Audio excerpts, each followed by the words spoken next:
Hey, what's up everyone? So we have gone through pretty much the whole course. So you've learned how to draw up your birth chart. You've had access to the free books or the download PDF ebook about astrology.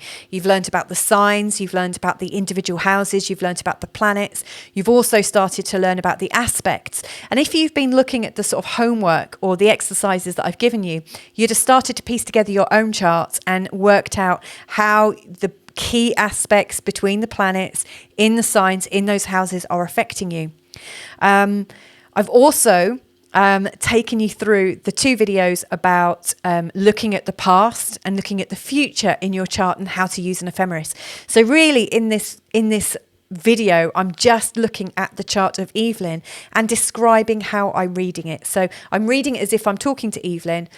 I think I'm probably also going to talk to you at the same time, change my perspective a little bit. But I'm just guiding you through the process of how to think like an astrologer. So hopefully after you've seen this, you'll have a really good feel for how an astrologer might do a reading or approach a reading, or at least you'll know how I do. So I hope that's helpful. So let's have a look now.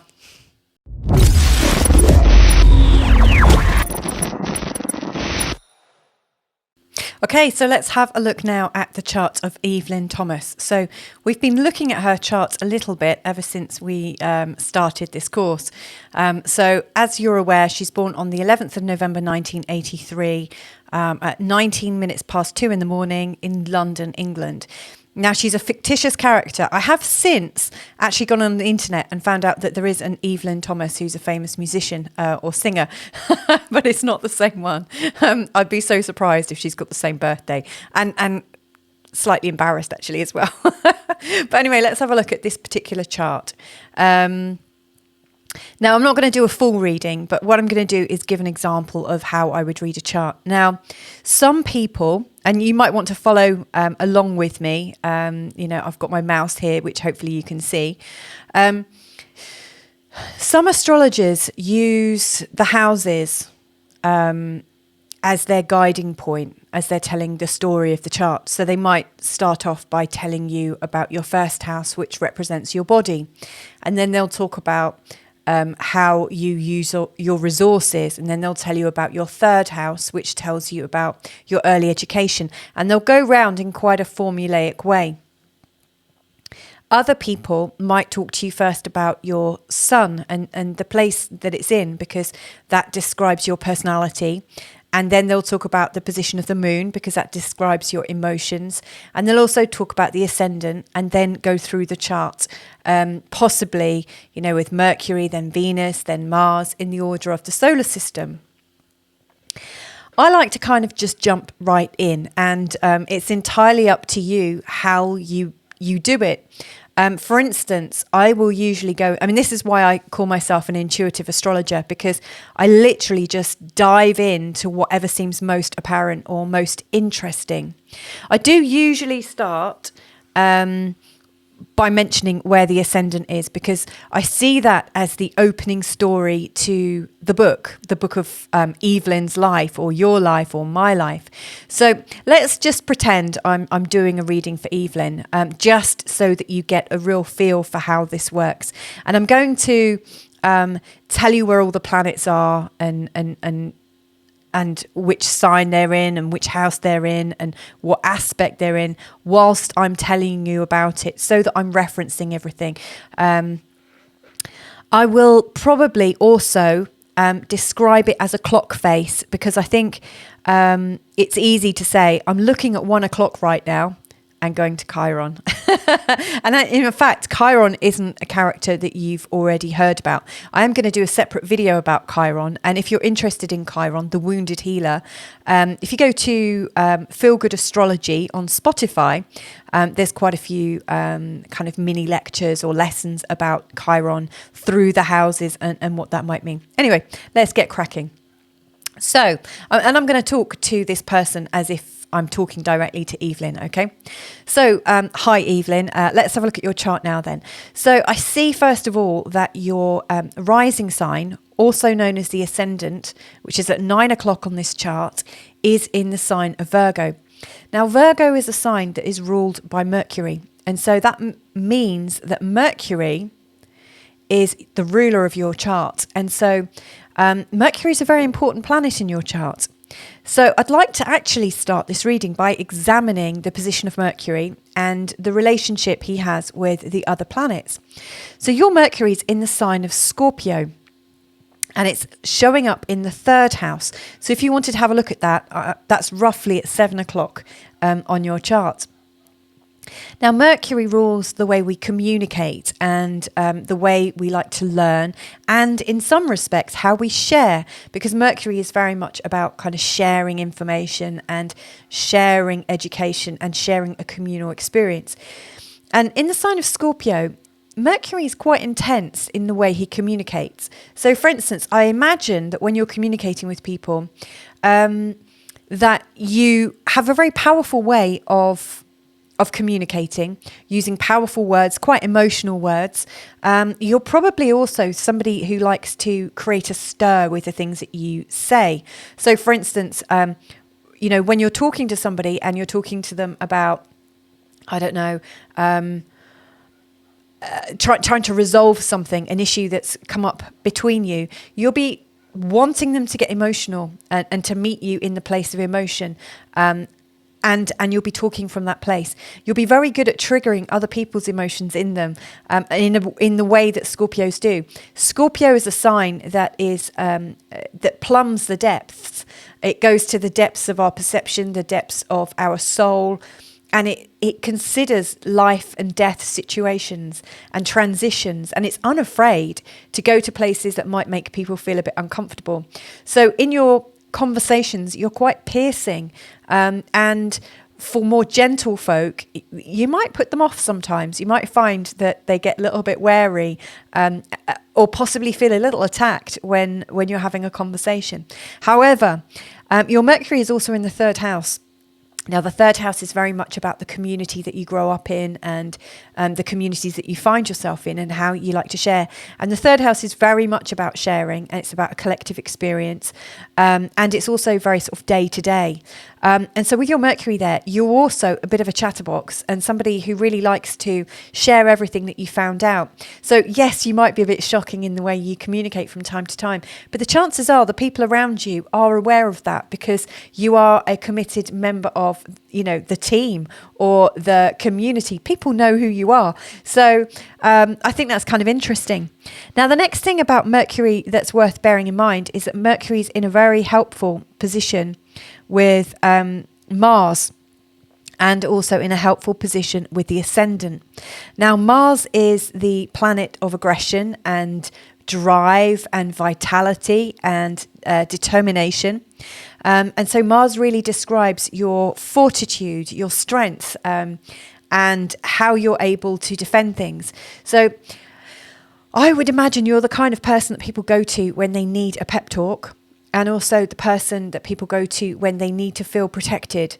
There is something very strong about you, and something that's on the outside looking in. It looks like you're quite defensive and that you're able to really stand your ground, especially with having Mars right on the ascendant. I think that's possibly one of the most dynamic parts of your chart. So there's something about you that really says, I'm in control and I want to stay in control, and I mean business. So move out the way. Don't try and put any of your stuff on me. I'm in charge here. And so people feel quite reassured by that. And they know that when they ask you something, you'll be very clear and straight with them. People know where they stand with you. And I think that's a real benefit.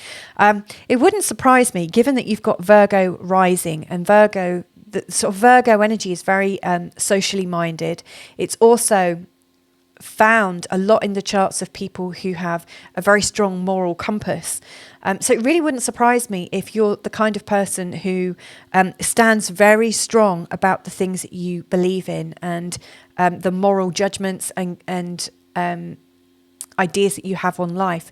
So you could also be a bit of an activist, and somebody who doesn't just follow what they're told in the media, doesn't just follow what they're told from school, from their local environment, from their parents and siblings and friends and stuff. You're somebody who makes up their own mind, and you make it up in a very fair and balanced way. The Virgo template, which is showing up in your ascendant, and just to let you know, your ascendant is about your apparent demeanor, like how you come across to people when they first meet you. It's the ascendant that they're seeing in you, not your star sign, which is in the sign of Scorpio, but it's your demeanor, the Virgo demeanor.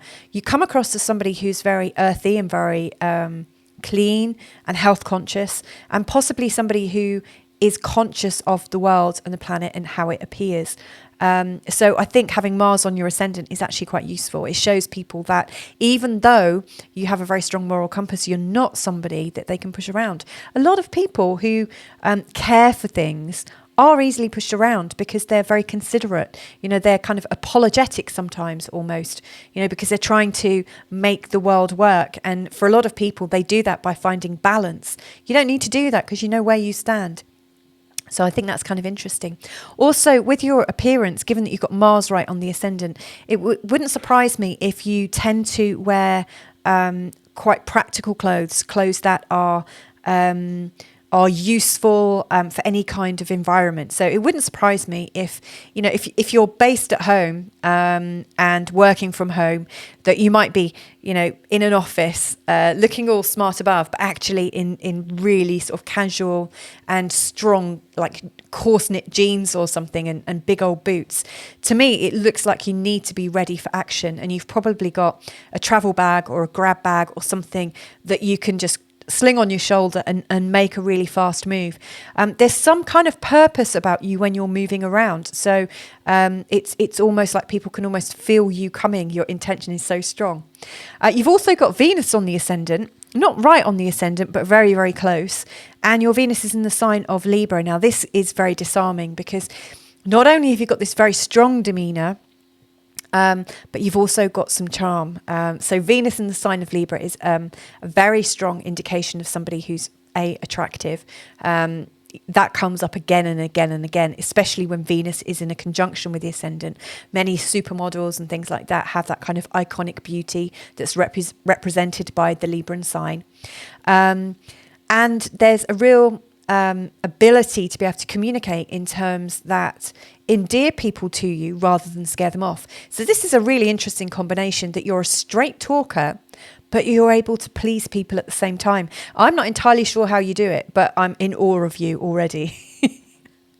Now, if we also focus on the fact that the sun is in the sign of Scorpio, that really intensifies your personality. So even though you come across as dynamic and strong and also very beautiful and graceful, and you're able to express yourself in very purposeful ways and in very charming ways, behind it all, you're actually most likely very strong and powerful and passionate, but also not that social. You're probably quite happy in your own company. So even though you come across as kind of very outward facing and attractive and pleasing in your demeanor, underneath it all, you're actually kind of happy in your own company. You could actually be the kind of person that could be locked away in a retreat somewhere for quite some time and enjoy it. You'll find things to do, no problem there.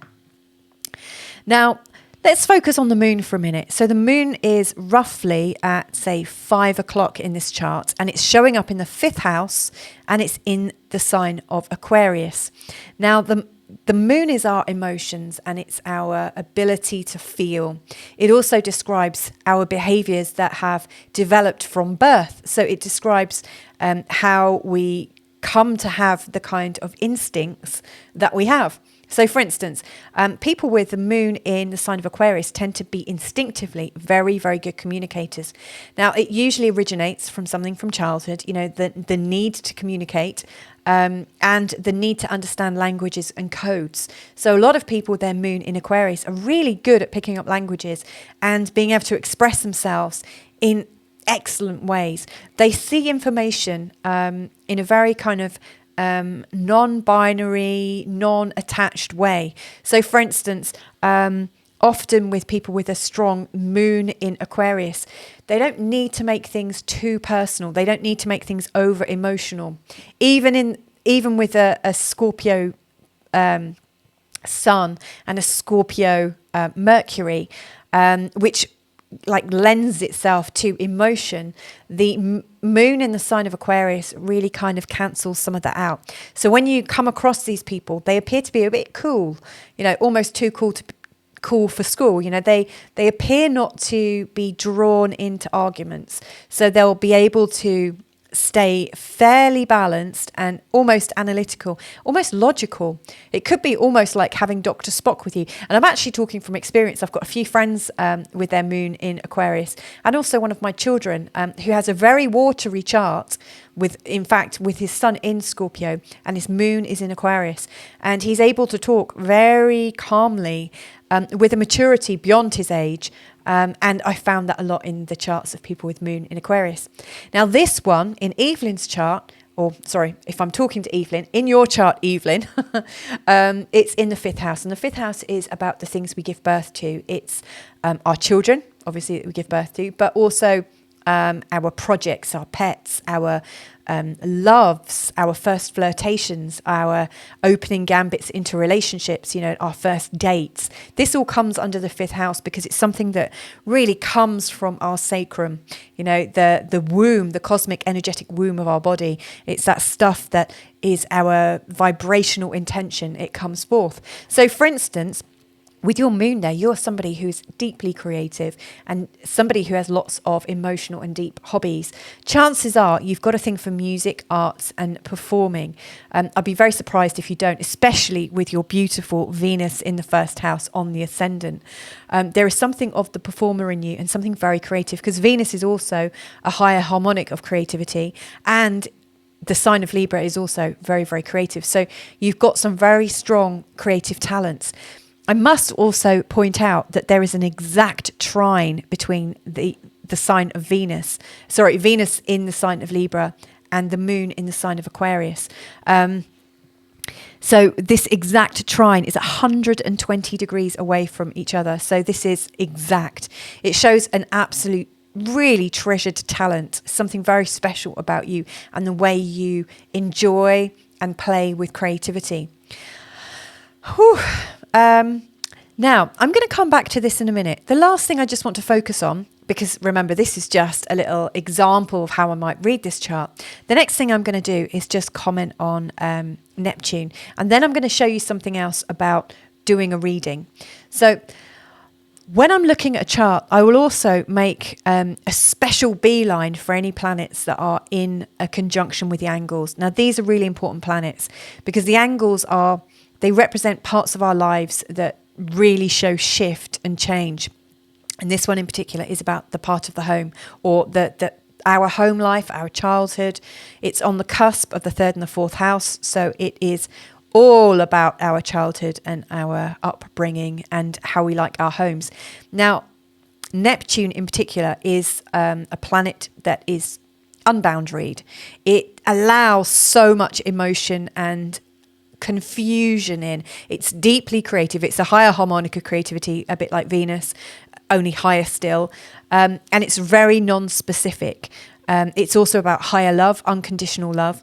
And it's also about merging, like the urge to merge, our need to lose ourselves in something. Now, I happen to have quite a few clients that actually have their Neptune very, very close to this angle, and also some with their Neptune here. In fact, with Neptune on all the angles. Why I have so many people with Neptune on the angles in my consultancy, I think it's because Neptune really does bring about doubt and confusion, and a kind of questioning. It kind of brings up things for people who've got their Neptunes in such prominent places. So, for instance, with Neptune here, in a conjunction with the angle to do with the home, it really creates confusion about our experiences as a child and the boundaries between us and our parents, between us and our dominant culture that we're growing up in, us and school, us and our siblings. And it often shows a little bit of a bleed through where the child or the person with the Neptune here is so open and so wanting and willing to merge with the energies around them. And Neptune can sometimes show where unhealthiness exists in our chart. And also the angles that Neptune has with other planets, like this Neptune and Mars is in quite a tight square. There's only 2 degrees out of it being an exact square. If you remember, a square is 90 degrees. So if Neptune was at 25 degrees, it would be in an exact square to Mars. But it's not far off. That square energy between Mars and Neptune is going to cause some issues too. And the fact that Mars is in a square to the angle to do with the home is also slightly problematic. So this creates a very strong dynamic in the chart.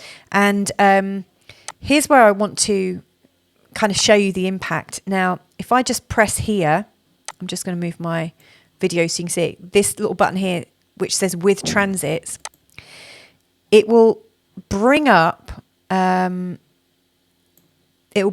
chart, and it will show where all the planets are on the date that you've done that on. Now, this one is on the 3rd of April 2021, which is when I'm recording this. So you'll see here, like we've got Uranus working its way very slowly through the sign of Taurus. And Uranus does work very slowly. It takes 7 years approximately to get from here to there. And if you've watched the planet one already, you'll know that, for instance, Pluto's a very slow moving planet. You know, it takes a heck of a long time. You want to put aside at least a decade, more like 12 to 14 years, you know, for Pluto to really go through a whole area like this. Now, every time a planet goes over this point, it's going to trigger the energy of your home, and therefore your childhood and your memories and your unconscious instincts that you picked up from your childhood. It's also going to trigger that square energy with Mars. It's also going to trigger the experiences of Neptune. So it will bring up the square with Mars. So it's not just the Mars square, this angle, but it's Neptune square Mars. Neptune's also in a square with Venus, so it will also bring in the influences of that. And it will also bring up the Pluto and Neptune sextile. Now, in reality, everyone born in our lifetime is going to have Neptune in a sextile with Pluto, just because these planets move so slowly. Then they're not going to go out of this aspect for a really long time. But suffice to say, when something goes over this, it's going to rock your world quite a bit. In particular, when Jupiter goes over this, because this angle is in the sign of Sagittarius, and the planet that represents Sagittarius is Jupiter. And if you have a look, Jupiter here, as of 2021, is in the sign of Aquarius. Now, it moves approximately it moves a whole sign every 11 to 12 months. So just if we were to estimate when Jupiter went over this point, we could safely say it went over this point about 2 years ago. Even though Jupiter's here, it literally just changed signs in December. So only 4 months ago. It's moving forwards. It's going to go backwards. It's got a bit of a wriggle on. But around Christmas 2 years ago, Jupiter would have been right over this point for Evelyn. And given that Jupiter is the ruler of this angle, Jupiter has a lot to do with the home and where you live. So Jupiter is the planet that you want to watch out for, because it's going to symbolize when you might want to move and when shifts happen at home. So Jupiter makes things bigger, and it's quite possible that when Jupiter went over this, that it could have coincided with a pregnancy, where you make things bigger at home, where things are animated at home and become much more important. When it went over Neptune, it would have enhanced feelings of confusion and creativity. So it could have coincided with a really big project. But given that it would have also created a square with Mars and also with Venus, it could have coincided with relationship issues, and in particular overinflation. Jupiter's very good at adding confidence and things to a situation. It really livens things up. But when it goes into a square, it can get quite arrogant, and it can cause problems. And Jupiter and Mars in a square are very arrogant and often very verbose and speak out of turn. So it could have also coincided with something happening whereby Evelyn was possibly a bit out of order, or possibly talking a little bit too much and kind of implicating herself in something. So there's that to watch out for. Thankfully for Evelyn, she's gone through a lot of her development stuff already. When Pluto went over this point, and I can tell you it would have been around 2006 off the top of my head. I only know that because my own son is at 27 degrees in the sign of Sagittarius. When Pluto went over that spot, it would have created a lot of confusion for Evelyn, and possibly brought up a time when she was feeling depressed, a time of real transformation where she'd have felt like she almost had to let go of her personality and kind of forget who she was because it wasn't working for her. Saturn, which is here at the moment, was around this time, I think around Christmas 2017 off the top of my head. I think Saturn went into Capricorn, I think like solstice, on my birthday in 2017. So around late December in 2017, Saturn would have been right over this point. And this again would have conferred with depression, but also a feeling of hopelessness. Like, there's absolutely nothing I can do. How do I get through this? It probably would have created some father issues, because Saturn also represents the dad and the father and authority. So this is a very important point. I would also say it's worth taking great care to watch it when something comes around this area, because it's going to be in opposition to Mars and Venus, and that's going to trigger things. So there's lots of different things going on as well. I would imagine that in early 2018, when I know that 2018, yes, when Uranus was just here around 0 degrees in the sign of Taurus, and then a year later when it went back over this part in early 2019, Uranus would have been in opposition to Pluto, and that would create a real need for a new start. Like, Uranus is very much about new starts and Pluto is about destroying the old. So this would have been a very sort of chaotic time. So these are the ways that an astrologer thinks. So first of all, we look at what's going on within the chart and the overall quality of the planets and how they're connected to the other planets from the signs and the houses that they're in. And then we are always keeping an eye on where the things are. If I was to have Evelyn as a client, I would really let her know that whenever the moon is in the tail end of Sagittarius, it's a time when she feels really, really sensitive.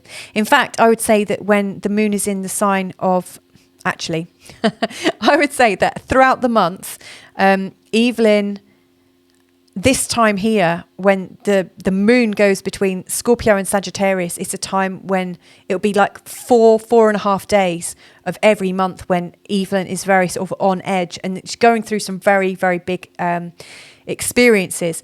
When the moon goes over Pluto, we often rebel against control. We feel controlled. And then when it goes over Saturn, we often feel quite cold and unloved, like nobody's noticing us. And then it's straight onto her sun and she's kind of rebalancing herself, only then to want to talk about it. And then to have another emotional reaction when it goes over Uranus, where we're like, right, that's it, I'm done with you. Inflamed by Jupiter, which then makes her feel kind of excited by her new kind of laissez-faire, sod it, I'm going to leave it kind of attitude. When the moon goes over the ascendant and Mars and Venus, this would be a time when her libido is right up there. She'll be actually feeling quite sexy in her body, and And it will also be connecting in with her moon. So this is actually quite a good time for her romantically. So, we're always looking, astrologers are always looking at the positions of the planets, and we can change our perspective, because once we can see what's coming up. Now, if you know roughly how long each planet is in a sign for, you can really start to predict. But I'm actually going to do another lesson where I'm going to show you how to use an ephemeris. And I'm going to show you a few different ways to find out the positions of where these are called transiting planets. This is showing you where the current position is. But obviously, I could put that onto the 3rd of April 2025 if I wanted, or the 3rd of April 2030 to see what was going on in her life in the future.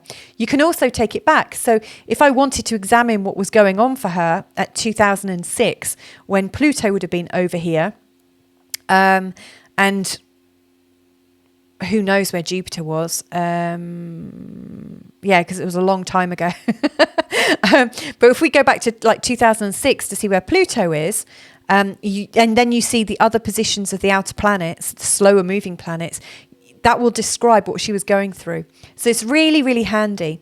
And I am going to do a specific lesson on this because I think as you decode the past and understand the experiences that the client went through when a particular planet connected with another, it gives you a very good idea as to what's going to happen in the future when you have a similar connection. So anyway, I'm going to leave that there, and I hope you found that useful. Hey, so we've gone through pretty much the whole course now.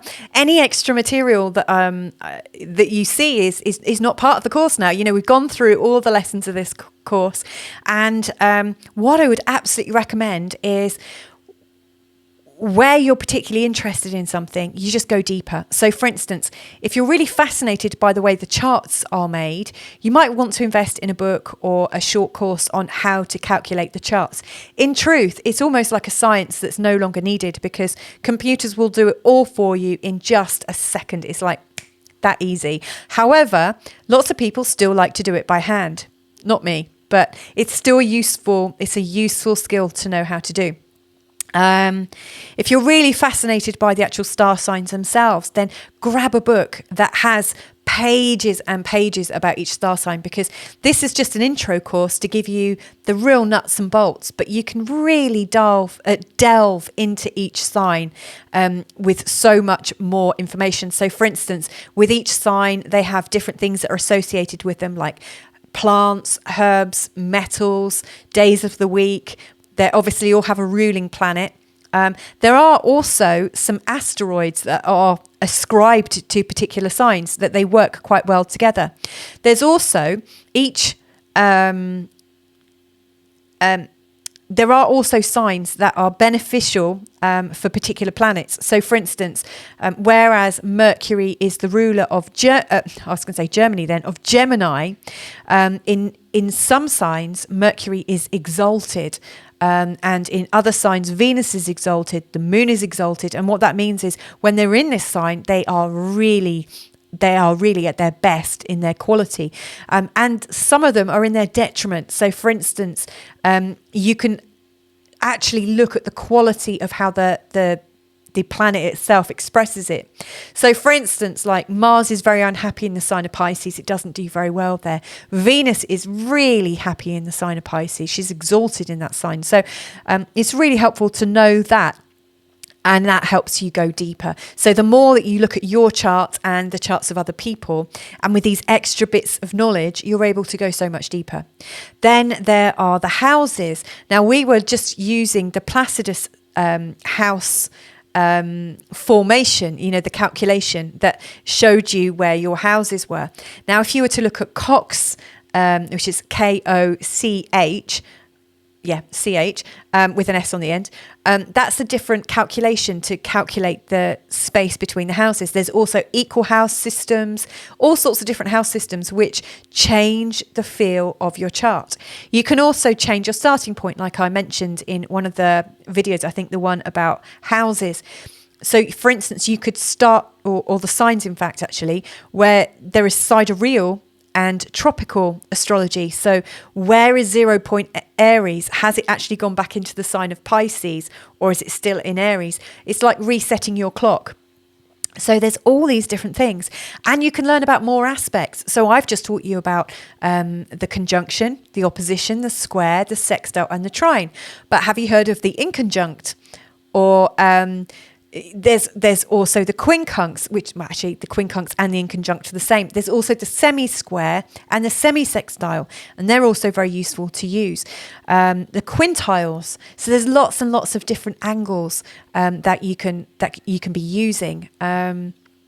Then there's the patterns that the planets make in your chart. So for instance, I really love the sacred geometry that comes up in charts. So when you look at a chart, you might find that, in fact, I've got a bucket shape in my chart where half of the planets are in one part of it, and then I've got one lone planet at the other side. So it looks like a bucket or a basket. And these kind of make up, so you get seesaws with planets kind of opposite each other. These patterns all have a relevance.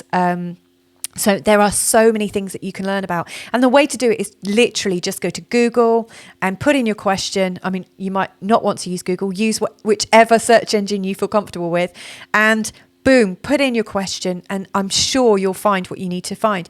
But there are so many books out there as well, and astrologers are tireless at sharing information. So I would really, really recommend buying some books if they're of interest. You'll see behind me my rainbow, my rainbow-inspired book collection. That's full of astrology books and a couple of NLP books in the midst there. And in fact, we've got quite a few along the top as well in white. So, there's so much that you can learn. And, now we're also in the times of podcasting and also video blogging and stuff. So there's just so much out there. So just don't stop learning. If you've really enjoyed this and you want to go even deeper, in particular for a specific part of your experience, then I'm going to be putting together some small lessons which will teach you more to go further. So this was a free introduction. The next ones will be paid, but they won't be that much money. But for instance, I'm going to do a masterclass on dating, like when to go on your first date to ensure a successful time. You might want to learn about the void moon or how that can impact your first date. We can also look at compatibilities between partners. We can also look at finding the best wedding date. I actually wrote a book about that a few years ago, just before I got married. So we're talking 8 years ago now. So there's lots of different things that I'm going to be sharing over the next few months. I'm hoping to put together a course every 2 months. So I'm going to definitely be doing them on compatibility, definitely going to be doing them on career, definitely on using asteroids in your charts. And there's just so many subjects. The parent-child connection, how to read a child's chart, how to heal your psychological wounds, and how to prepare for transits. So for instance, around as you go into your 40s, this is a massive, and I'm there right now, it's a massive decade of changes, real psychological changes. So I can let you know about what's coming up. In your 30s, there's changes. In your 50s, and so every decade, I'm going to do a little course on how to navigate through it. So stay tuned. All I would say is absolutely make sure you've already subscribed. Please do. And share. If you think this is useful for you, you may well have some friends that are going to appreciate it too. So please share and like and put your comments in, and then I can create more information. The more you do that, the more I'll know that you want more you want more from me. So anyway, thank you so much for your participation. I really appreciate it. Really feel the love. And if I can be of any help in the future whatsoever, then just reach out to me. It's Louisa at feelgoodastrology.com. And if you want to buy a reading with me, so I actually pay all this attention to your very own chart, then just go to www.feelgoodastrology.com/store and you can make your booking. Anyway, lots and lots of love to you from Portugal. Bye for now. Mwah. Yeah.